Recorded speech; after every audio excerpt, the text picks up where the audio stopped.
Hey, welcome to Film Fanatics. We are three film geeks discussing movies both new and old. My name is Dan. My name is Justin. And I'm Joe.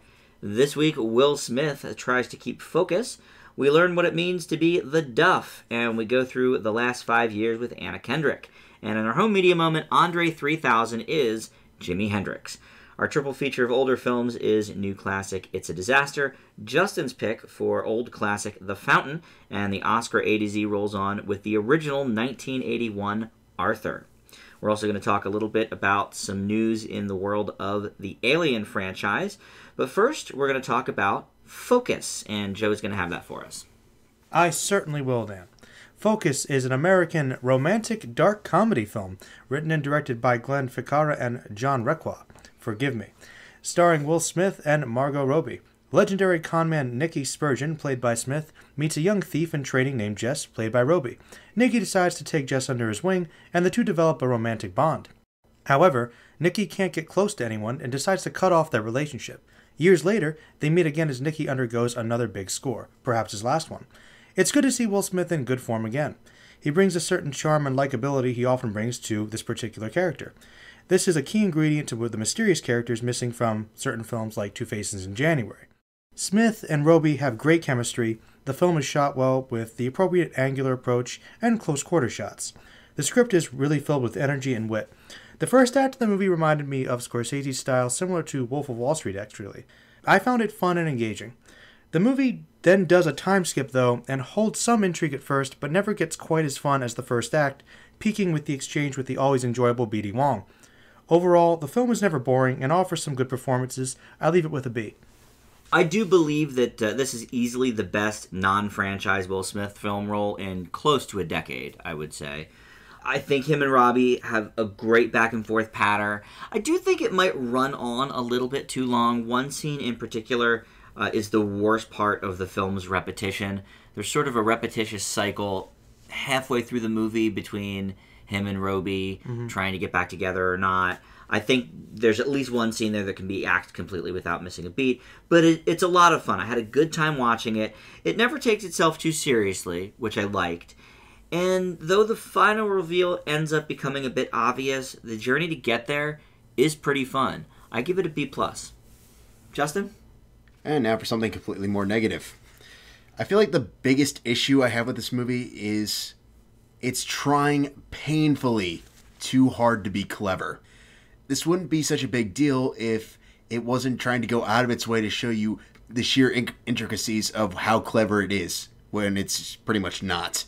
It wants to be fun, but it's mostly because Will Smith is involved, but even then it's just there, and it never really goes anywhere. And I feel like with that it's more or less of a matter of this movie doesn't have any idea what it is. Is it a love letter to old school heist thrillers like The Italian Job or Ocean's 11? Or is it this dark look into the criminal underbelly, and then there's this weird comedy undertone that honestly throws the entire feel of the movie off completely at times, making it really awkward to figure out what's going on. It's pretty to look at, and Smith and Robbie have a couple decent scenes together, but it's mostly in spurts. But I find it ridiculously ironic that a movie called Focus doesn't really have one. I give it a D+. Wow. Now, I think it is going for that Ocean's 11 type angle, because the Ocean's movies are a lot of fun while also being a heist movie. I sort of get that same vibe from this. Joe, what did you think the filmmaker's main direction was? I mean, you called it a dark comedy in your synopsis. Actually, no, that's not what I would have called it. Okay. I actually would have called it more of a caper. That was the definition that I found for it. So that might have been an interesting focus there. No, I do agree the movie, I think, loses a little bit of itself towards the end. I think that the first act is clearly building towards something, and the second and third act, it kind of peters a little bit.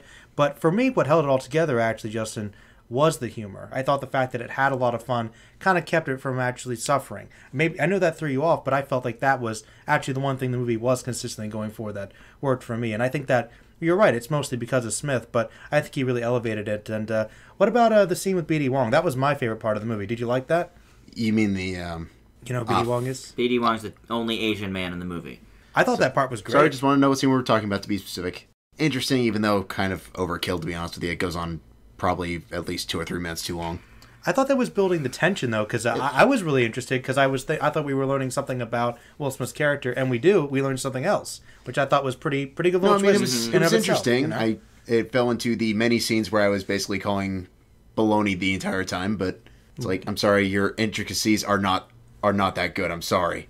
Most of these people are just trying to be slick on the street. They're not coming up with these crazy concepts to throw every big way that comes into town off. I think some of the concepts were pretty, complicated. He employs dozens of people, though. Like 30, crew of 30. So? Yeah. So that's a lot of people to help out. They work the streets. They're not technological geniuses. No, I thought they had a pretty intricate system. I mean, it's like saying Fagin, from Oliver Twist. He had a pretty good system going, even though it was simple. Yeah, Fagin wasn't trying to rip people off with subliminal messages, though. Maybe not, but even so, I mean, it's something pretty basic. I think when you have your own little enterprise, that's more than just, sliding off watches. It was on a much bigger scale. Yeah, it was very intricate. Is that the part that you thought they were being too clever about? No, it was the entirety of the movie. It's like, oh, yes, there's this clever world. It's like, I don't buy an ounce of this. I've watched documentaries about real-life pickpockets. None of this feels even remotely authentic. I don't know if it's really supposed to be authentic, though. But you feel like if you're talking about a con man or at least pickpocketing, you try to know something about the subject. This movie doesn't even try. And it's frustrating when it just keeps going in that same vibe and trying to sound so clever about what it's doing. Justin, I think you took the movie a little too seriously. Yeah, it's a fun movie. I understand that it's trying to be fun. It's just, there's a difference between being fun and just being downright dumb.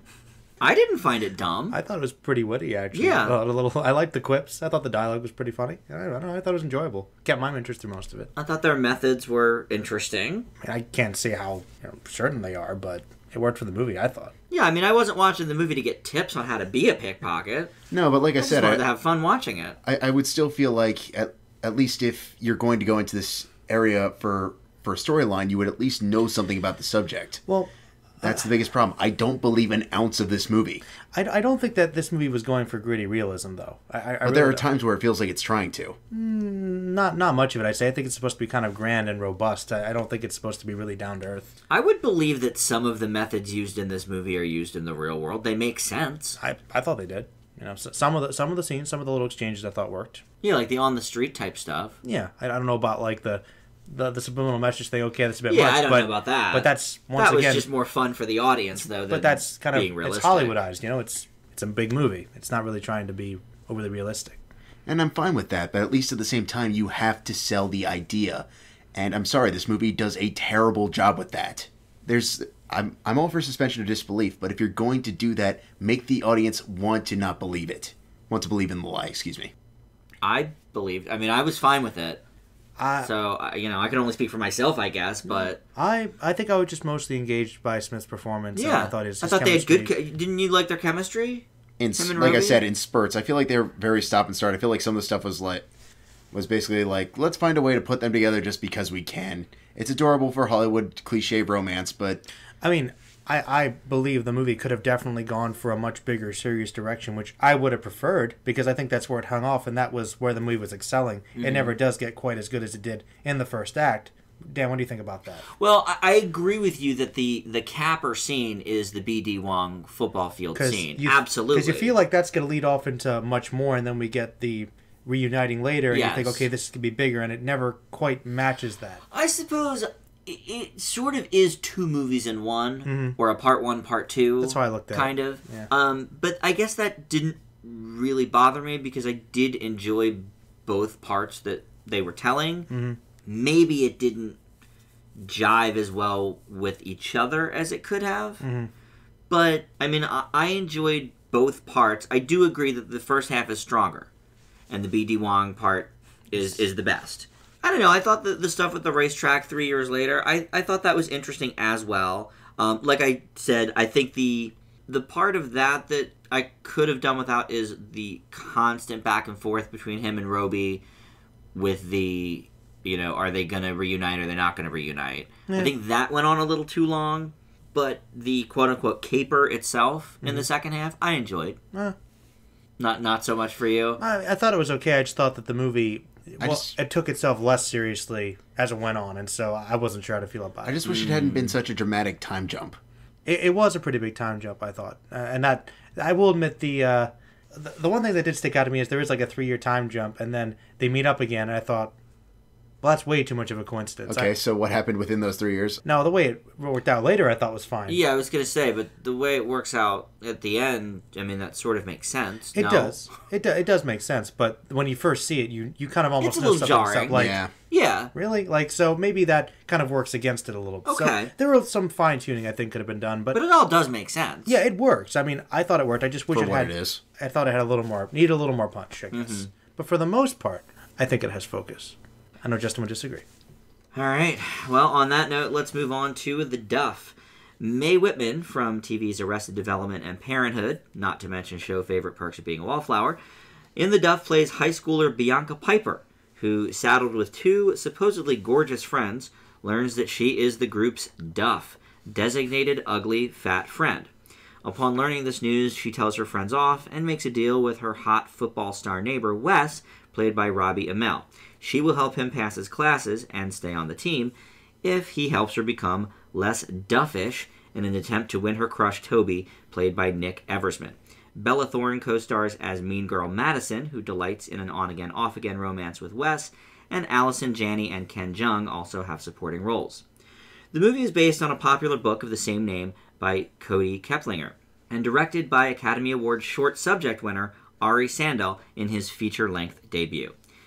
Now, I said the words supposedly gorgeous in my synopsis in regards to Bianca's friends because one of the instant follies of this film is that Mae Whitman is neither fat nor ugly, forcing the movie to point out on a couple different occasions that the Duff need not be fat or ugly, which confused this critic to wondering why it's called that then if none of the adjectives apply.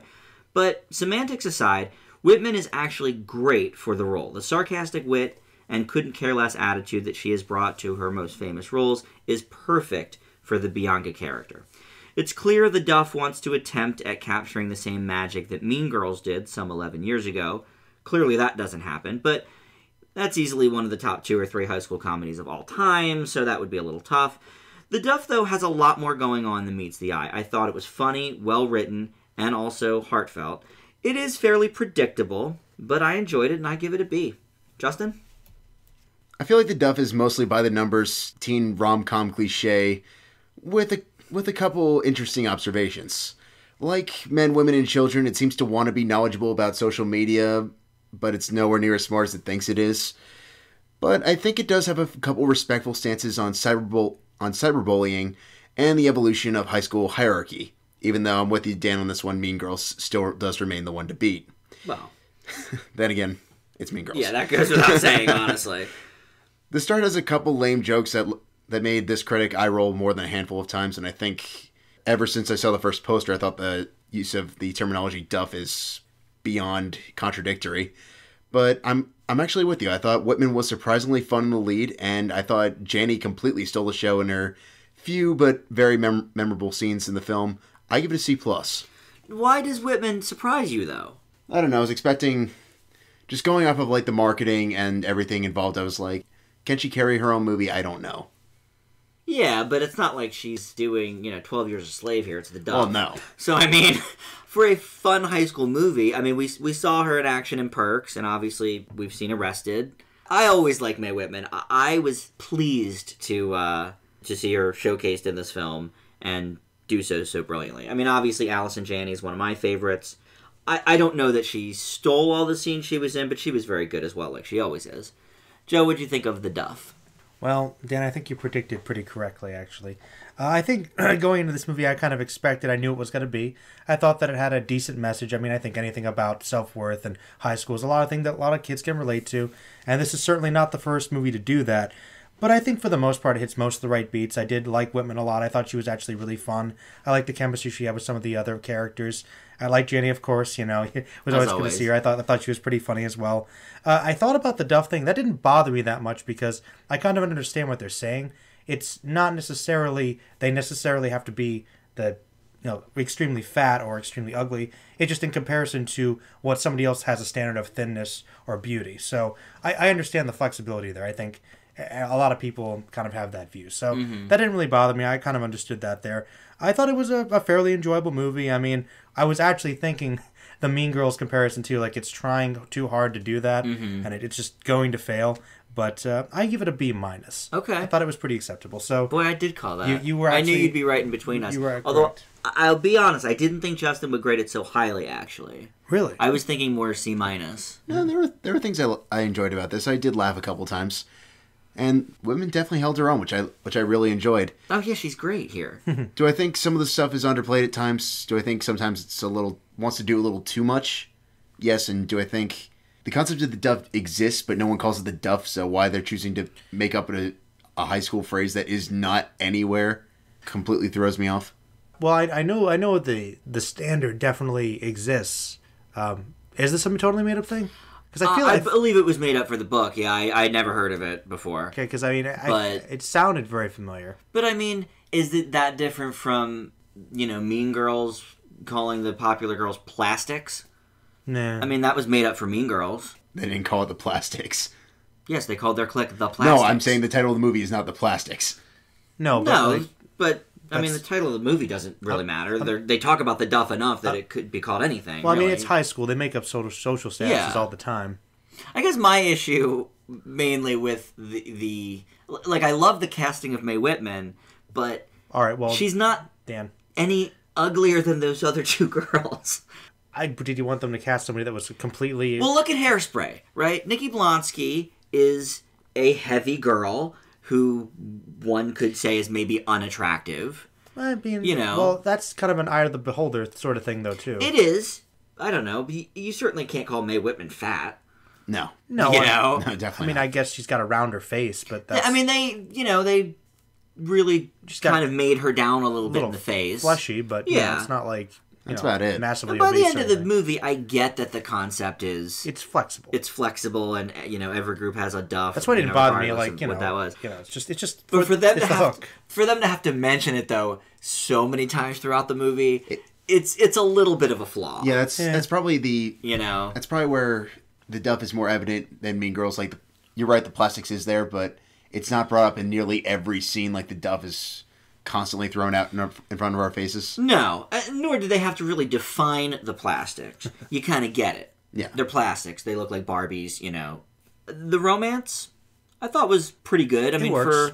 it's conventional. It's predictable, like you said. It's hard to do something brand new with a high school romance. Exactly. Pretty much. But I thought it worked for what it was. I thought it was functional. Yeah. My only issue was the guy who played the love interest looked like he was 25, but other than that... The football player? Yeah.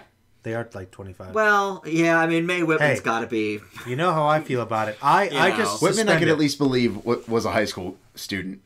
This guy looks like he was, like, college. They're both in their mid-20s. So, yeah. So, it's just...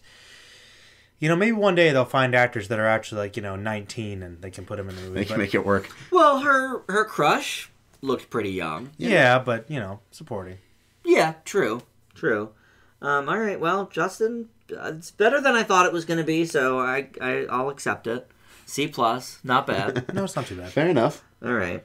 Well, next up is going to be with you, Justin. That is The Last 5 Years. For 5 years, as the title probably suggests, Jewish novelist Jimi, played by Jeremy Jordan, and aspiring actress Kathy, played by Anna Kendrick, were deeply in love and eventually married. Now, as Jimi is gone and Kathy's, quote, still hurting, the film deconstructs their relationship and its struggles during those years.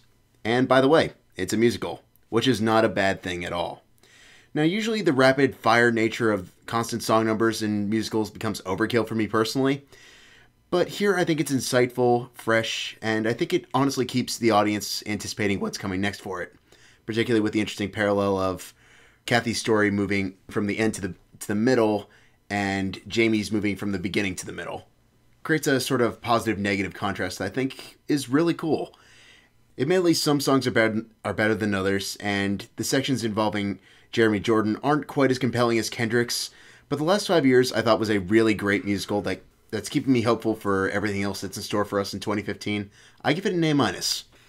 Well, this is a movie with almost no spoken dialogue and all songs, and in these cases, you're only really as strong as the songs themselves are, regardless of what the plot is. So let's start there. The songs range in this movie from really powerful to all right to the confusing last three, which are almost one strung together in different vignettes.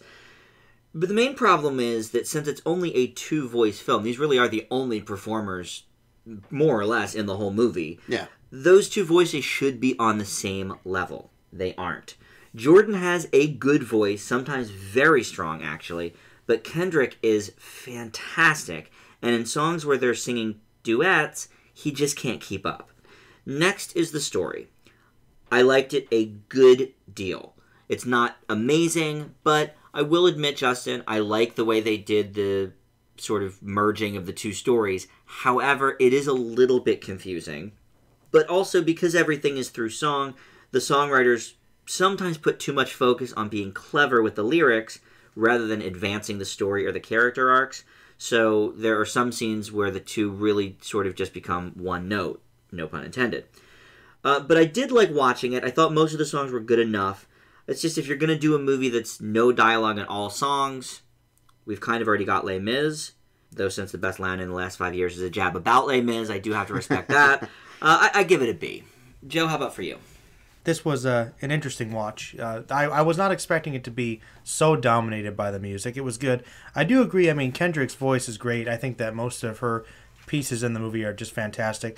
I do agree that for the most part, he does not keep up. Mm-hmm. I wanted a break. I felt like I could have used a breather. Like some actual spoken dialogue was good because I felt like they did have some chemistry. And I think the best thing I liked about it was how they were able to emote this really contrasting emotions in this relationship. It seemed very believable and quite powerful at times, and mostly through music. I thought that was good, but I thought they could have broken it up a little bit. Really, I thought that the way they did the narrative was interesting, but I do agree it was a bit confusing for me. I don't know. This one had a lot of good and a lot of bad kind of thrown in there for me. But it was an interesting experience to watch, and Kendrick was pretty awesome in it. Mm-hmm. I'd gonna leave it with a B-. Okay. I thought it was okay. Yeah, I feel like the dialogue could have existed. I didn't know it was all songs either. I knew it was a musical, but I didn't know it was just nonstop. Yeah, same. And, you know, I bring up Les Mis because that's the obvious go-to for nothing but songs. And I feel like Les Mis just has a much stronger story than just a romance gone wrong. Mm-hmm. So I feel like it might have been nicer to have a little bit of a break, like Joe said, and get some dialogue in there. Just a little bit. Just a little bit. Here's my counter to that. The Les Mis one, admittedly, I'm only going on reference for the 2012 film. I haven't ever actually seen the actual stage show. The way the songs in Les Mis are structured, I feel like are incredibly on the nose with everything that they're saying. Going into every literal detail, it becomes annoying and frustrating. This, I feel like they're actually trying to get something out there, trying to convey it. Sometimes I'll give you that they're a little bit more clever than they need to be, but I feel like it still works. Like I'm never uninterested. Les Mis, it's like, okay, are you done yet? Well, I don't know. Personally, just comparing Les Mis, I mean, maybe it's just my preference for stories, but Les Mis is just a much bigger, grander, more complicated story. This one, I'll be honest, I didn't care. I think okay. For me, that was a big problem. I mean, it's nice. This is not a story I particularly cared about. Okay. You're pompous. You're not. We left. Oh, you treat your wife bad. Let's sing about it for a while. You know, I personally wasn't that invested, but that's coming from my perspective. Here's my problem. You're comparing Victor Hugo to a contemporary musical. I don't think the comparison's necessarily fair. I think that comparing the stories is fair. I mean, there's a story that has many characters, many voices, many different perspectives, and you've got two specific ones on two characters that I didn't really care that much about their plight, honestly. Justin, you're right. I wasn't bored with it. I mean, I was interested in the characters and where they were going. I just feel like, yes, we get some emotions out of their songs. Definitely. But I really would have rather seen some banter between the two, because we also never really get I don't think, a clear picture of what necessarily went wrong. Is it just that this guy's a jerk? Is it just... I mean, that's kind of what I got out of it. But it's not fair. But, yeah, I mean, I think it's... open to interpretation. I would have liked a little more, maybe, background on what exactly happened in these 5 years that everything went so awful. I mean, yeah, it's cool that they bring it, from the beginning with him and from the end with her and then merge the two, but there's a lot in the middle there that they don't really go over in the songs. No, but I also feel Yeah. like it falls into some things just aren't meant to be territory. I don't know. In a romance, I sort of like to know why it's ending in a romance film. Maybe I'm silly, but for me, I that's important. I don't know. Look at 500 Days of Summer. We never really get a clear-cut answer to that one either. Sure we do. She moved on. She moved on. She fell but out it's of like, love. It's just sort of like, okay, it's done. Why? Okay, but we got a reason. She fell out of love. That happens. Here, I don't know what happened. Was he just a jerk that was addicted to work? Was it that she was too far away and they couldn't get it together that way? There's only theories with this movie. And for a romance, I think you need, at least I do, a picture of if something went wrong, why did it go wrong? You need a pillar, basically. Yeah. You need Otherwise, why do I care about these characters? That was my biggest issue. Is I didn't feel Right, like Joe I didn't feel like I really care. know them. You know? And really, I knew what they were emoting, but I didn't quite know why. So I mean, that's actually probably what it was. I just couldn't quite get a grasp on them. I'm actually surprised you really liked it, Justin. I thought it was a really interesting idea. I liked probably 80% of the songs. The Jewish shtick that Jordan keeps shoving in our faces in the first act got a little annoying, but fortunately that went away. Thank goodness. I don't think the songs are strong enough to maintain an entire film of just songs. I mean, if you compare these songs to Into the Woods or some of the other recent musicals, song for song, I don't think this had that great a potential. Even those movies had a decent amount of speaking dialogue too. Well, but I mean, just there's song a lot for more song. going on Into the Woods too. Exactly, which is why I was more interested. Yeah. I think we're all saying the same thing in different ways. Obviously, it worked a little better for Justin. True. Than it did for us. Up next, we've got another sort of musical. It's Jimi, All Is By My Side. And in this, Andre Benjamin, a.k.a. Andre 3000 from Outkast, plays Jimi Hendrix. And this is a biopic that covers the years 1966 and 67, just before Hendrix hits it big with his debut album. It covers the man leaving New York as a backup guitarist for London and meeting the two women of his early life. Linda Keith, played by Imogen Poots, who was Keith Richards' girlfriend at the time, and becomes his greatest supporter and helps Hendrix form his band. And then there's Kathy Etchingham, played by Haley Atwell, who would become Hendrix's girlfriend. Since the Hendrix estate refused permission to All Is By My Side to use any of Hendrix's actual music, the only question that really matters with this film is, can you do a musician's biopic without any of his music?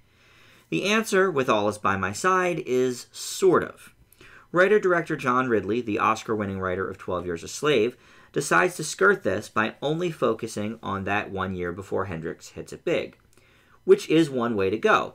And one could say, do we need another full-focused music biopic anyway? We've been through the entire life of Johnny Cash, James Brown, countless others. But since Hendrix died at only 27, you could still cover his rise plus his fame in a tidy 2 hours. As a result, All Is By My Side is kind of sloppily written, and at times fantastical to things that actually happened, though Benjamin plays the hell out of the role. It's not necessarily a bad movie, there just doesn't seem like a real point to it. It's a C+ for me. Joe?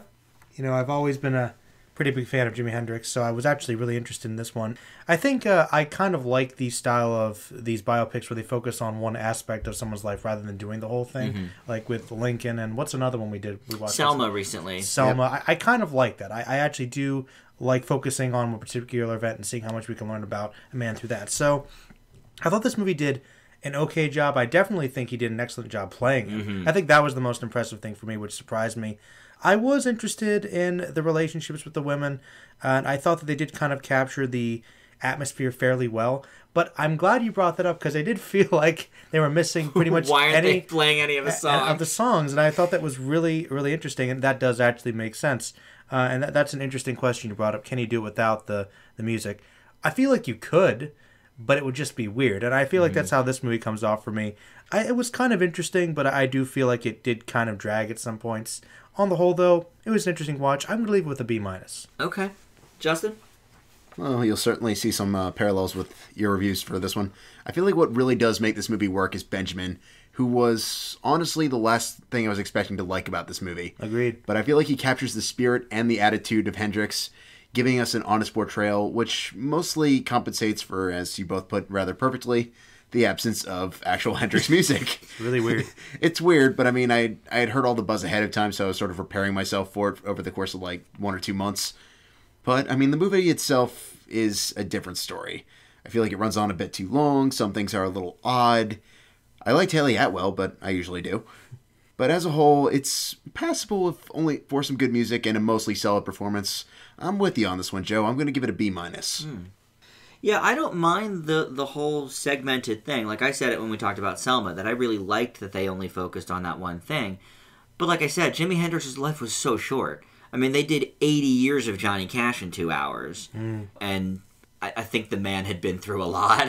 Yeah. You know, here Hendrix only lived to 27. You could easily do the year before his fame and then the 2 or 3 years he was famous before he died. I do agree this definitely is not the movie we want to see. I mean, we want to get the actual meat of when he was actually really, really this cultural force. But I think it was interesting to take a slightly underplayed angle. And I think it kind of worked here. What about the one scene, and this was highly contested by Etchingham in real life, but the scene where that comes sort of out of nowhere where he picks up the phone and beats her with it? Because it sort of was like, didn't reflect anything else that his character did in the entire movie. I did think that was kind of random. Yeah. I don't know. She claims that never happened. You know, obviously, who knows, but... I was like, I but guess it sort of was like... possible. Bizarre... Like in the James Brown movie, it was like building to it. And so then we saw, and then they never reference it again either. It just kind of goes away. Yeah. I just think there's a lot of things like that in this movie that are just... You're right. Sort of like, what are we supposed to be thinking here? Some underdeveloped ideas. Yeah. I don't know. I mean, Hendrix always seemed just going off of like hearing interviews and things like that, like a relatively spur of the moment individual. Do I necessarily think it did or didn't happen? I don't know, but I can see. You could see it. It's not like it wouldn't be out of the realm of possibility. You know, it's the 60s, a lot of drugs. Who knows? I guess. Yeah, I don't know. Yeah. But you know, regardless drugs. of like interviews you've seen or whatever, the character that they portray in this movie that comes out of left field. Maybe it's possibly presenting something for the future. Maybe. Because it would certainly reflect a more crazy Hendrix later. The future that they could not show us. Because they didn't have the rights to anything. So maybe they should have actually done it, and they just kind of like dubbed like weird covers over it. Yes. Maybe that could have counted. I mean, that would have been one way to go, I suppose. I think that there's technically a legal way around it. When the capper of your movie is Hendrix doing Sgt. Pepper's Lonely Hearts Club Band, it's like... Hey, you know, he does a good job with it. Of course he does. He's Hendrix. It's still pretty good, kind of. You know, ish. Yeah, well, ish. like do Hendrix-ish. Hendrix style stuff.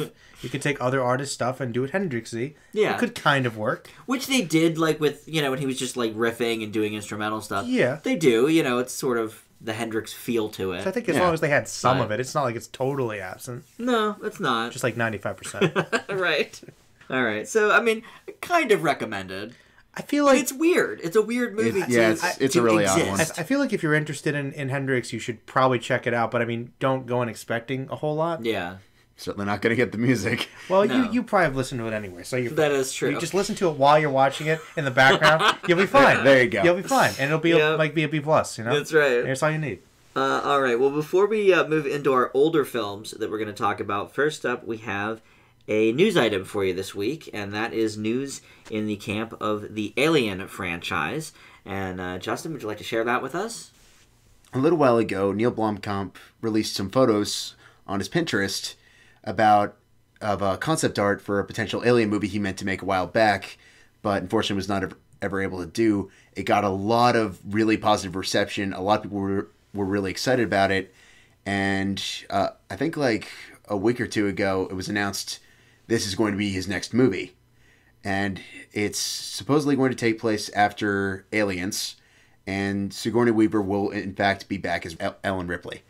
Well, and for those that don't know, I mean, he's not quite a household name. Neill Blomkamp is the director of District 9, Elysium, and the soon-to-be-released Chappie. One of Joe's most anticipated for the year. Well, so let's go to you, Joe. How does this news grab you? I mean, I think Blomkamp's almost a household name. I mean, District 9 was pretty big. It was. You know, I mean, I think, as you know, I like his movies. I really like District 9. I like Delicia. I'm looking forward to Chappie quite a bit. I think he definitely has a lot of talent, and he has a very distinct style he could bring to the Alien universe, for sure. I know he can definitely do the robots well, and the mechs well. Yeah, that's true. In regards to, I mean, we've seen some of the Alien stuff he can do, primarily with District 9. I'm not entirely sure. I think he could definitely bring some cool effects to it, and he definitely has a lot of good ideas. But to be fair, his movies still aren't perfect. I feel like he's still coming into his own as a director. I think he's still growing. He definitely has that edge, but I'm not entirely sure he's ready to take on this franchise. It definitely could be new and interesting. It might surprise me. Maybe he will prove himself. But it's kind of one of those things that I'm not entirely certain. And it's not necessarily just his direction. It's the fact that they are apparently doing a direct sequel to Aliens.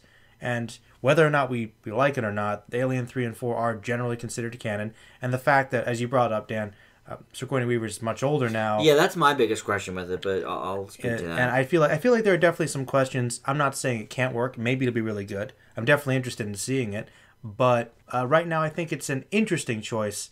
Not the worst one, but I'm not entirely sure how I feel about the production so far. Okay. I don't know. Yeah, my main concern with it when Justin brought it up was that if it's going to take place right after Aliens, Sigourney Weaver, God bless her, she looks great for her age, but she is 30 years older than in that movie. And I'm not exactly sure that is the best idea either. I'm curious. Do you think she can't carry herself as an action star because she's older? Or No, not at all. I think the action part is fine, but if it's supposed to take place within a year, it's sort of like, okay, as an example, so when Arrested Development came back almost 10 years later to Netflix, they started each episode with quote-unquote flashbacks from right after the third season.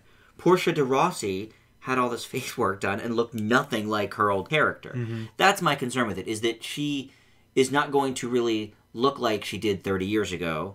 And like I said, she looks great for her age, but she was probably in her 30s when Aliens came out. Your biggest issue is just the time thing. Like, say it's 50 I think years. it's a bizarre... Yeah, I think if they were to advance the story 20, 30 years... I'm all for it, great. But I think it will look bizarre. My counterpoint is this. Okay, so Alien to Aliens, and stop me if I'm wrong, Joe, I believe there's a 50-year time jump. Yes. And if you can both remember, at the end of Aliens, she also goes into cryosleep again. You can easily have it be like, oh, something happened while she was in cryosleep. She aged dramatically during that, and... That could work. Okay, and then voila... She's Sigourney Weaver. Mm-hmm. Okay. She actually aged while she was in the thing. All right, that's fair. They might do that then. That would be one way to go about it. Because that was the first red flag I thought of. That could work. But that makes sense. That's a good plot device. But to speak more to the movie itself, I mean, the fact that it's based almost entirely on merely concept art kind of has me a little nervous. But then again, we have apparently an animated movie starring The Rock that's based entirely on a sole deviant art drawing, which was really cool. It was just, I don't know how you make an entire movie out of that. Well, you know what? Every idea has to start somewhere, as long as they can have a script that works around it. I mean, you got it. Everybody Tusk. Gets well, maybe not one of my favorites, but not the best example. For some started people. from a germ on Kevin Smith's podcast. It doesn't necessarily mean that because it comes from like a picture or a joke. I mean, a lot of movies come from that. It just depends on what you build off of it. It's true. Yeah. I mean, I feel like I said, no doubt the movie's going to look good. It's going to feel good. Probably going to be some good performances. Will the story totally work? I'm not sure yet. But it is interesting that they're going to essentially erase what is already considered canon. Well, in 3 and 4. They're not really very well liked movies. I was It's gonna true. say. No, that's true. They're not. But, I mean, I did kind of like some things about where it took the story. So, I mean, I don't know. I have mixed feelings about it. Like, 3 is more divisive than people like to mention. 4 is near universally despised. I personally like 4. Wow. Keyword there being near universally. However. No. I personally like 3. Excuse me. It is more divisive. I like 3. Has some issues. 4 is just kind of a guilty pleasure.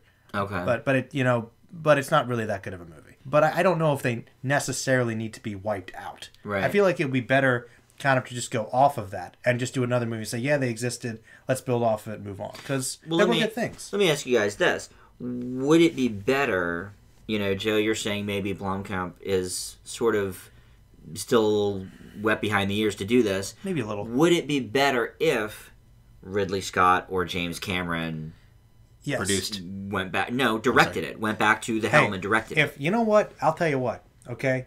If Ridley Scott wrote it and James Cameron directed it, yeah, Alien 5, let's do it. You know, like, you're right, yes. Right. It still could happen, I believe. If they got together and actually did something, like combined the horror element with the action element, might have the best It's what one. they do best. Well, here's my issue with that. One, Ridley Scott's already working on Prometheus 2. And two... Which is also sort of part of the Alien world, so that's fine. You know. Which I was hoping, like, there would be, like, some sort of, like, oh, yeah, Neill Blomkamp met up with Ridley Scott and was like, okay, let's figure out a way to do this and also tie it into Prometheus, which would be really cool and It's like, nah. take the entire universe to a whole new level. But whatever, beggars can't be choosers. Well, it's part of the universe. Ridley Scott says so. Right. So, I mean, no matter what, we'll make it work. Somehow, the fan theories do. No, I mean, I'm fine with him. I think he's a very good director. You're right. I would rather it went back to somebody who's still around who, if they had the time between Prometheus and Avatar to do it, you know, I think that would be really awesome. I feel like that we could actually get a really good Alien movie again. If he kicks things off and do a good Predator movie again. Just let's take him back, you know? I just feel like if you're going to do it, something like this, if it's going to be this big of a name, do it really well. Let's not do another RoboCop or Total Recall. let's do it right. All right. Well, we'll see in due time if that even pans out and if that's what's going to happen. But for now, we have some old classics to get through. One new classic, one old classic, and an Oscar film from 1981. First up is our new classic, and that's It's a Disaster. Joe? It's a Disaster is a 2012 art house black comedy written and directed by Todd Berger.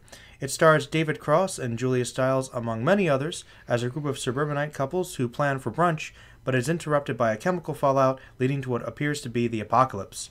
The movie follows the interactions of the couples as their grip on sanity slowly seems to wear away. This is a tight hour and a half of non-stop quips and snarky remarks. The story is funny and usually from smart and occasionally dark humor, of course. It works best due to the chemistry of the cast as they embrace the material and give it a full amount of energy that is required. I'm really glad I saw it. I give it an A-. Nice. Justin? I think it's always amazing how a low-budget ensemble piece lends itself to great farcical comedy. The cast has a lot of fun with the material, fleshing out their characters to provide some really interesting scenarios, yet also reacting to the titular disaster accordingly. Unfortunately, I think the dark humor, which makes up about half of what the movie's going for as a comedy, isn't quite as enjoyable as the rest and makes it get a little too dark at times, particularly with some of the neighbors and things like that. But overall, I thought this got a lot funnier on a second viewing, and I still stand on my belief that it could work as a TV show. I give it a B. Okay. Well, for me, this movie is funny, sharp, it's original. I think the cast does a great job mingling and playing off of each other. It's set in mostly real time, so there's just never a minute for the audience to even catch their breath. It's so frantic in a really good way. Julia Stiles specifically continues finding these really fun, under-the-radar roles, and it's great to see. She's always been somebody I've liked. Justin, I think the scene where Julia Stiles turns away her friends for being late is one of the highlights of the film. I don't think it goes too dark. I think it's perfect. For me, the movie is an A-, as it was on my first viewing as well. Joe, what did you think of that scene? I thought it was really funny. It's funny, right? Because I like the joke, because they set it up beforehand. They're always late. Oh, trust me, they'll be late. And they were really late, and you know what? She got mad. They're finally going to pay for always being late. Right. It worked, you know? It's a dark And there are comedy. other corpses sprawled on the lawn that we're supposed to find hilarious. The only thing I know about their characters is they're really late, and they don't care about other people. And they don't care about other people. So you know what? Hey, they shouldn't have been late to the party. Justin, in a dark comedy, you laugh at darkness. I mean, yes. There's darkness, but then there's like, oh, wow, we're really that bad. Hey, yes. if they opened the door, they'd all die. So yeah, if they opened up the door, every one of them would die. So what do you do? For the people that are late. Sorry, you were late. I mean, them's the breaks, you know? Yeah. I don't know. That scene worked for me great. I thought it was pretty funny. I mean, it's dark, you're right, but I thought it was good. I mean, my least favorite part was actually with Cross, the twist with him. That got a little unsettling. I thought it was like, I will admit, I thought the joke worked for what they were building up with his styles, but I thought it was really unnecessary for him. Like, I liked that character so much, I'm like, well, that's kind of unfortunate. Do you mean basically the closing scene? The twist with him. Right. Okay. I was like, really? Like, didn't need to happen. No, but it did kind of work for the plot. It worked. And it was kind of funny. It worked and it was funny. Yeah. But I'm like, I just wish it didn't happen. My biggest, in a big ensemble like this, typically you're going to have one, maybe two characters that are just like... Throwaways? Yeah, I really didn't like the sex-crazed woman. She was... Yeah, she was... pretty generic. She's alright. I didn't really like that couple too much, actually. Yeah, the couple on the... He was okay because he had a couple of funny lines. I liked when he asked what a dirty bomb was. That was good. He's the duct tape guy. Yeah, the duct tape. Am I the only And one he thought that it was duct tape. Duct tape. That was good. Like, I think, people relate to that. Actually, I really liked the one guy who was just really into this conspiracy thing. He was just like, with the aliens, Yes. the zombies. Like, I just thought it was really funny. He just kept going with it. Yeah, I thought him and America Ferrera were good. Yeah, they had a good the dynamic as couple. well. She's like, you know what? I'm just going to get really high. And she's like, I liked how they just kind of turned all these people, just show like in a different situation, how they just completely transform. Yeah. You know what? It's like, are you making crystal meth? Justin, who was that character for you? Had to be someone you hated. No, it might have been the conspirator. I just thought it was kind of one note. He was one note, but I don't know. I thought he was pretty funny. I think they found a couple different avenues to go with him, even though you're right. That was his basic character. That was it. He was conspiracy theory guy. The end. It's like I don't deny the fact that there would be that person in a scenario like Yeah. this. However, and I do think he gets like two or three pretty funny moments. It's just everyone else is like right up there. He's kind of down there. Gotcha. All right. Well, up next is our old classic, and Justin brought that one. That's The Fountain. As the condition of his wife Izzy, played by Rachel Weisz, worsens, neuroscientist Tom, played by Hugh Jackman, becomes obsessed with seeking a cure in a mysterious tree found in Central America. Though at her dying request, Tom finds himself tasked with finishing her story about a conquistador named Tomas, searching for the Tree of Life at the request of his queen, both played by Hugh Jackman and Rachel Weisz, respectively. Now, while everyone has something to say about director Darren Aronofsky's movie last year, Noah, one thing is certain. He gets people talking in good ways and bad ways about his movies, which is something I love about him and consider him one of the best contemporary still working filmmakers. The Fountain's a complicated film with three separate storylines, the third being an existential space journey that may or may not be happening. I think it's a bit more complicated. Aronofsky says it's actually happening, take it how you will. And while I've only seen it twice, I still feel like I need another viewing to fully grasp it. I don't think it's perfect. Jackman and Weiss's chemistry sometimes is a little stiff, and the three storylines don't always gel as well as they should.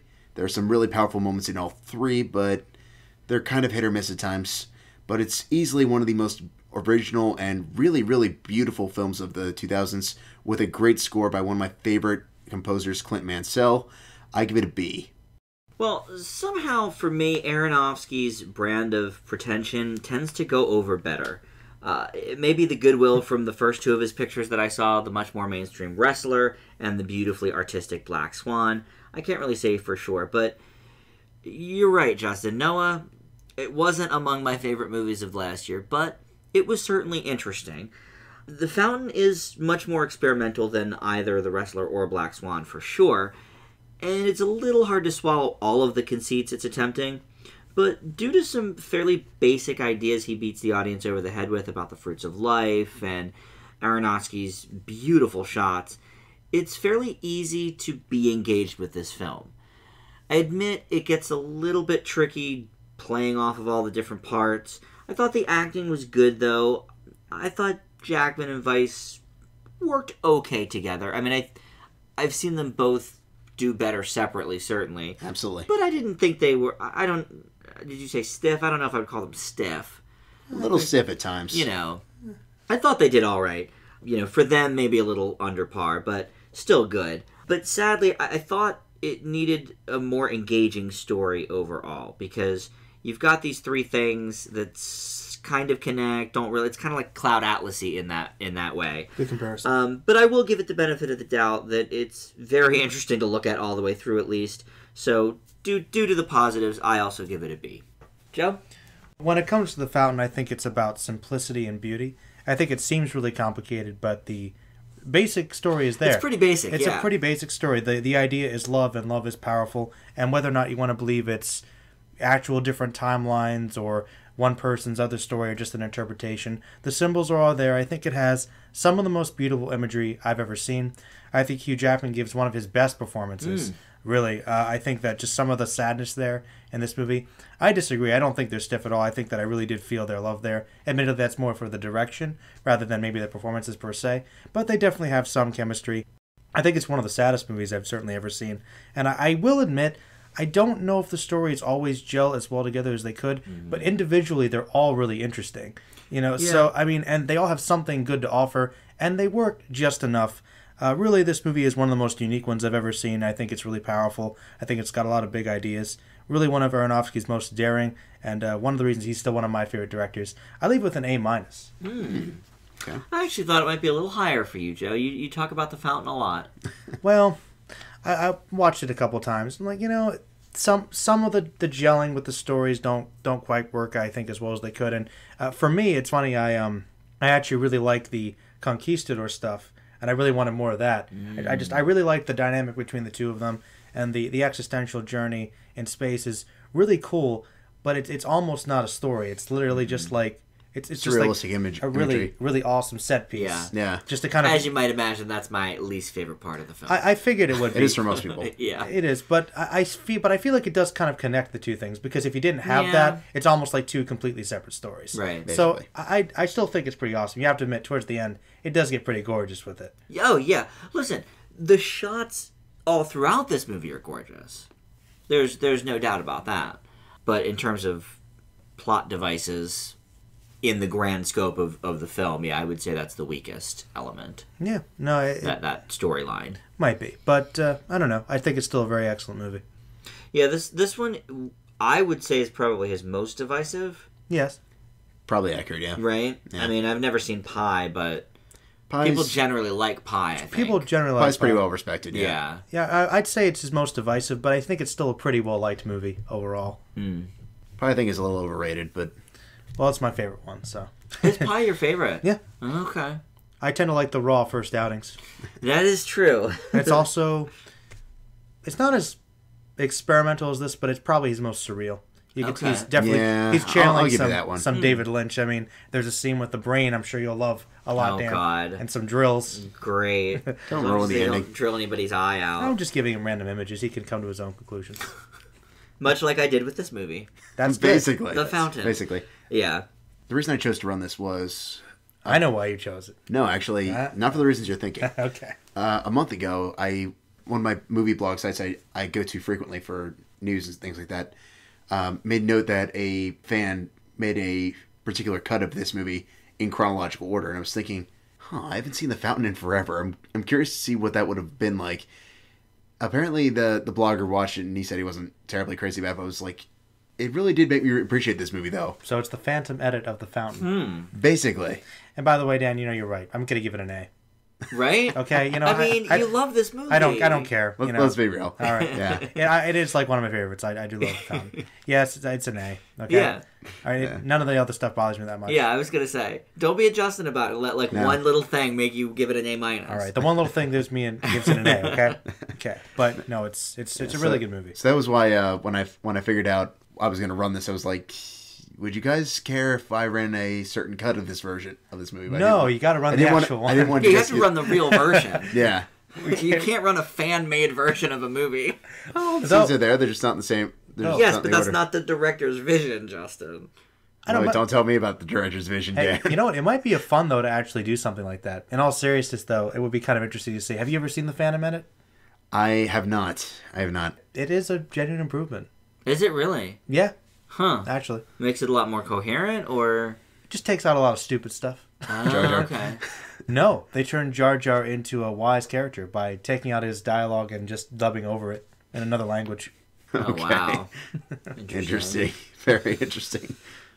All right. Well, that would be interesting to see this movie in chronological order. I don't know how if it would help it or hurt it. Yeah, my biggest issue with... Wait, chronologically, like...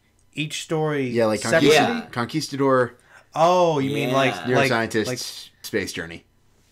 I feel like I don't know if I would like that. I don't think it would work. No, I like the way that they showed them all ending at the same time. Right. Given the fact that the space journey is like 10 minutes. Though Since you brought up the Cloud Atlas comparison, because I think that is a very good comparison. That's Thank fair. you. How well do you think the stories gel in comparison to Cloud Atlas? Because I think that for the most part they work here. Cloud Atlas is like a little overstuffed. To be honest, I think you get the same result because there's only 3 stories here and there's like 5 or 6 in Cloud Atlas. I think even more, yeah. Maybe even more. I think about 2/3 of the stories in each movie work. You know, there's only 1 that doesn't really work in The Fountain. There's like 2, 2.5 that don't work in Cloud Atlas. But the ratio is the same. Okay, so maybe it just shouldn't happen? Too many stories? I mean, I gave Cloud Atlas about the same grade, so, you know. Yeah, I don't mind if it happens. You just gotta do it a little better, you know? Well, the Wachowskis, too, anymore. Cloud Atlas, you know. That's their only crowning achievement in the last 10 years, and even that's, like, all right. No Jupiter Ascending? No, not Jupiter Ascending or Speed Racer.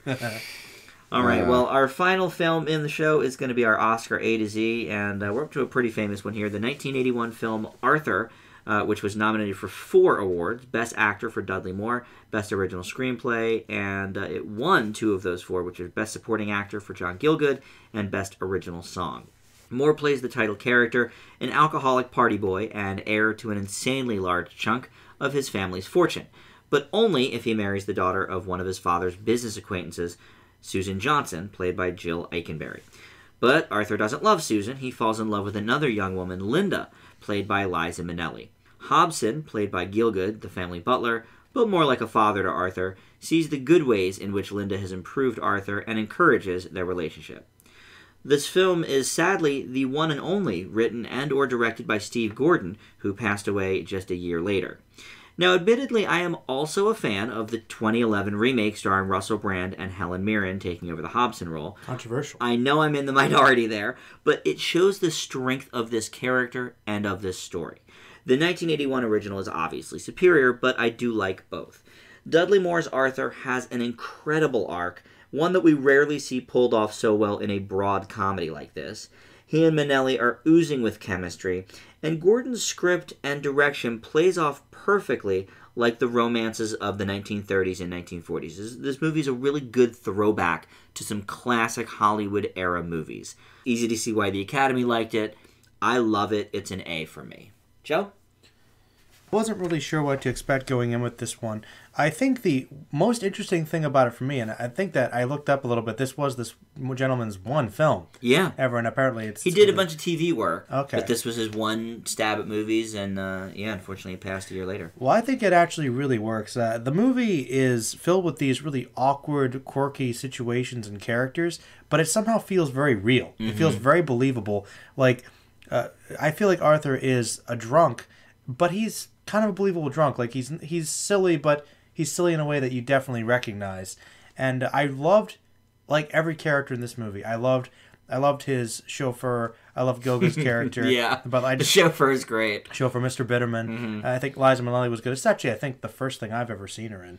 It's definitely, other than Arrested Development, it's the only thing I've seen her in. Yeah, I don't think I've ever seen any of her movies. But I really liked her in this. I thought they had a really good chemistry. I agree, he had a really fantastic arc, and I thought it was just this very genuinely good story, and it had a lot of really interesting scenes, and it was really funny and pleasant. I actually give it an A as well. I thought it was a really, really good film. All right. Justin, how about for you? Like Alfie, which we reviewed in Season 2, Arthur's not always likable, but the film puts him in situations that sometimes work beautifully for comedy and others not quite. Much of the humor at the start I thought was depressing and rather mean-spirited, but it's really not Moore himself that makes the film spring to life, but rather his supporting cast that plays off of him perfectly. Minnelli and Gielgud obviously being completely deserving of his win, play him off spot on, giving the film's best moments of comedy and heart. It may not be enough to warrant the comedy classic status it's earned over the years, but throw in an irresistibly catchy theme song, and Arthur's totally worth checking out. I give it a B. Oh, far too low for this movie. And I'll tell you what. Yeah, Minnelli is great. Gielgud is great. Dudley Moore is the heart of this movie. And it's why the Russell Brand version doesn't quite work as well as this. Russell Brand is enjoyable in the role. Really, the one that steals the movie in that is Helen Mirren as Hobson, as you would expect. I was going to say. Dudley Moore is fantastic here. Now, I've never seen him in anything either. This is his most iconic role. He has gone on to do Arthur 2 on the Rocks, which he has disowned. It was such a colossal failure.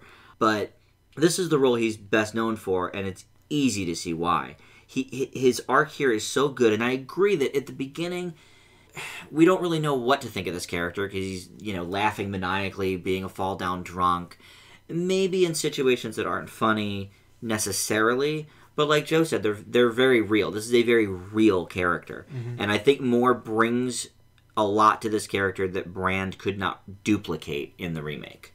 But I feel like the biggest issue with that is, honestly, until about 40 minutes into the movie, I didn't care about Arthur at all. Like, honestly, he could have been hit by a car in the first 10 minutes. I would not have cared. Okay. Even a little bit. And yet you like Alfie. I like Duff because he was at least honest about the fact that he was a scumbag, and you still see the beats in which he transforms.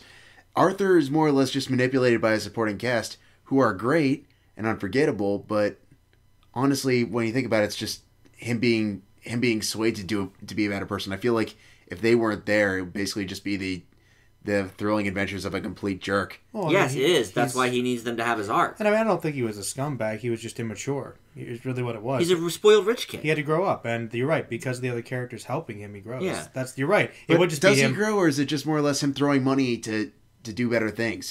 He refuses the money. A lot of money. And then goes back and takes the money. Well, he's not an idiot. I mean, that's a spoiler, so whatever. But still, the whole point of the movie is he falls in love with Liza Minnelli, and the love is more important to him than the money and the continuing to drink and to be a party boy and all this stuff. That's the whole purpose of the movie. I just honestly found the ending rather contradictory, to be honest with you. It's like, love is far more important than money. But well, at the end of Coming to America, she decides to go with him and be the queen, because why not? Yeah. I mean, why you can be in love and have all that money? Why not do both? I mean, people in real life... You get the girl and get the money? Sign me up! I'm just saying, I don't think it's the worst thing ever. I don't think you're supposed to necessarily like him at the beginning. No, you're supposed to like him. No, but I feel like there should have been at least some sort of hint that this is not a bad guy. He's just, he does ridiculously dumb things and can't hold his liquor. But in the case of Arthur, it's just, we see him do all these obnoxious things. He gets thrown on us. His drunken shtick goes on ridiculously too long, and then we get to the 40-minute mark where we get a little bit of exposition that helps. But at the same time, when we're trying to get behind a character I personally don't care about, it gets even more frustrating. All right, well, I guess I can't deny that. If you hated the character, yeah, obviously you don't really care if he succeeds or not. But, I mean, I'll tell you this. In the Oscar A to Z of the modern classic romances that we've tackled, I much prefer this to Annie Hall. About the same for me. Yeah. I feel like with Annie Hall, I could at least understand the motivation behind Woody Allen's character, where he was trying to take him to. I think sometimes he got a little pretentious. Yes. But in the case of Arthur, it's just, hey, look at me, I'm drunk, ha ha ha. Yeah, but Woody Allen's character doesn't have much of an arc in Annie Hall. He falls in love, and good for him. The end. Falls in love, breaks up, tries to be a decent person, tries to become friends, becomes more than that, ends, but he's okay with it. But it's not much of a personality arc. That's more of just, I want to get the girl back, and this and that and the other thing. I mean, this guy, like Alfie, completely changes his life. It's a lifestyle change versus kind of solving a problem. Right. Yeah, that's fair. So, I don't know. For me, that worked better. No, I love this movie. I think it's great. All right, well, that is going to wrap it up for the show this week. We have just one more week before we do Listener's Choice Old Classic. So if you have an idea for that, let us know that on the YouTube channel here. You can subscribe for one thing, but you can also comment on this video. You can also join up on our Facebook group, which is Film Fanatics with an exclamation point. Joe, Merlin channel hopping? Oh, yeah. Did my tag with the 7 anime heroes, and then I did a top 10 great Spock quotes for Let 'Em Need More Is Passing. Ah, yes, I like that. That was very cool. Had to do that, and I'll be getting some more videos up. Just I want to do my reactions to some things. The House of Cards started up. I want to talk a little bit about that. And Better Call Saul, I actually started checking out. Oh, nice. Very cool. Been enjoying that, so I'd like to talk about that a little bit. And, yeah, also some new trailers for various things. There's D'Onofrio's the Kingpin now. They got the photos out for the Daredevil series. Oh, cool. They got yet another Dragon Ball Z movie trailer. Oh, God. Looks pretty amazing. So, Does it? Okay. Actually, it does. For the Frieza movie coming up, right? Yep. So, Okay. it's going to be pretty exciting. All right. Yeah. Very good. Well, that is going to do it for the show this week. Like I said, if you have not subscribed to our channel yet on YouTube, go ahead and do that. And the Twitter feed is at Film Fanatics Pod. You can check us out there as well. Thanks so much for listening. We'll see you back here next week. Bye.